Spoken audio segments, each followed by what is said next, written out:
Thank you, Bob. As we come out here in this beautiful weather, as I said earlier,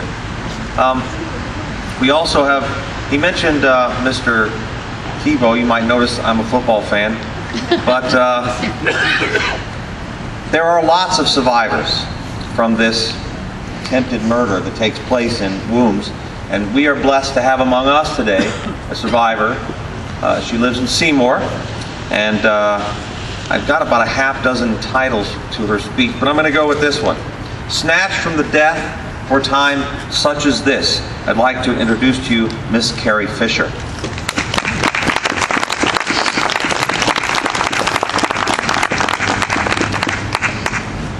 Good afternoon.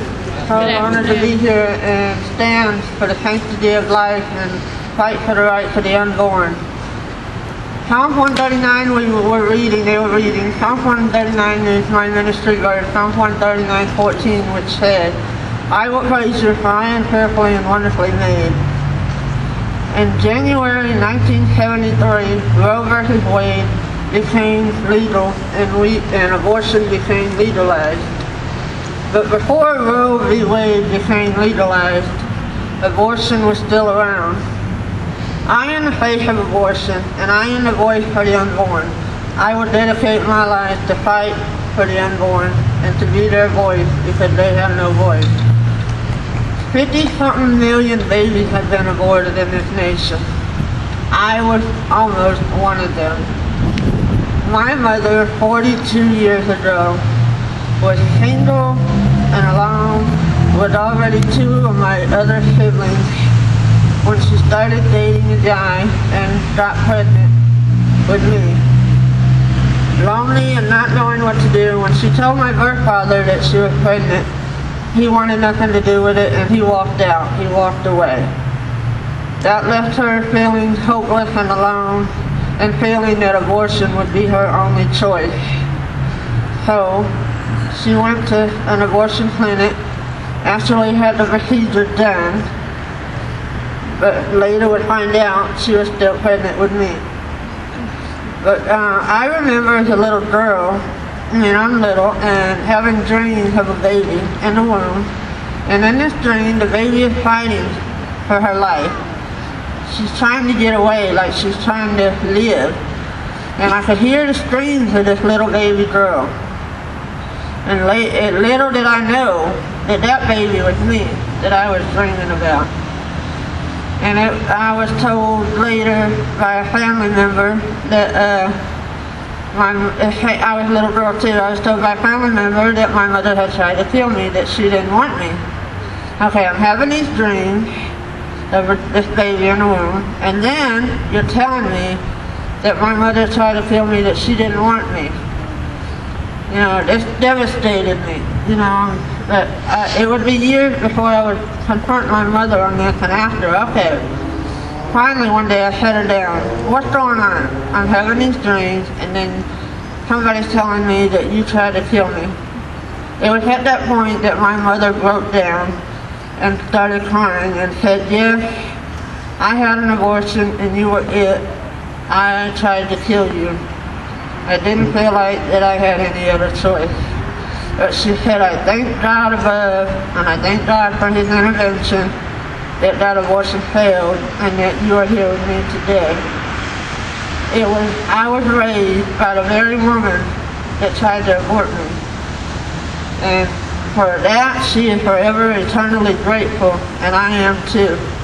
God has done such a healing work in our lives together. And it wasn't for many years until I was able to come forth and to share my story, because she lived so long with guilt for what she had done. But you have to know that there are women out there who are afraid to tell that they have had abortions, and that we need to be out there to tell them that there is healing and hope after abortion.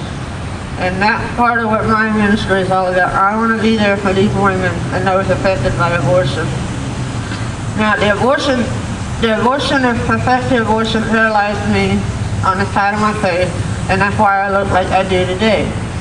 But, you know, when you grow up in a society, you're labeled, I look this way. I didn't have friends growing up. I was beat up. My teachers made fun of me. Nobody thought that I had a purpose. Nobody thought I had a future. I didn't think I had a purpose or a future.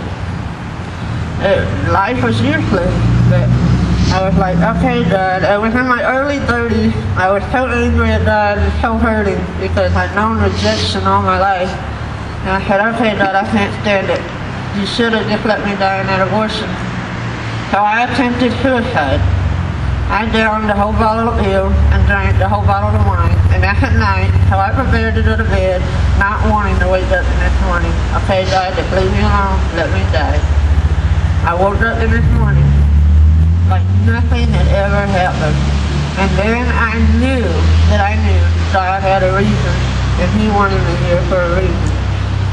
And it took a while for me to understand, okay, I'm going to use you to minister to people. Well, God, I got to minister to me first. And then, but God did such a healing work in my life. And today, I am here telling my story and hope that we can save more unborn lives.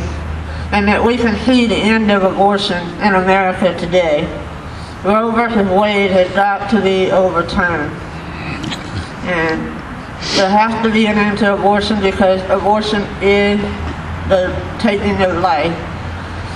And I just imagine all the hurting that's going on for those that have had abortion. But I'm here today and I'm thankful to be here today. I praise God to be here today.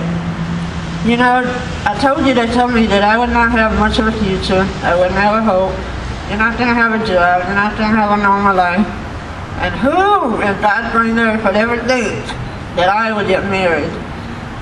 I certainly never did. But it was back in 2011, not long ago. We've been married 4 months. And God has blessed me with a wonderful husband. He's out there doing the filming. And together we are pro-life and we will go forth with the message of pro-life. Thank you very much, and I'm honored to be here today. Let's keep up the fight. Amen. Amen.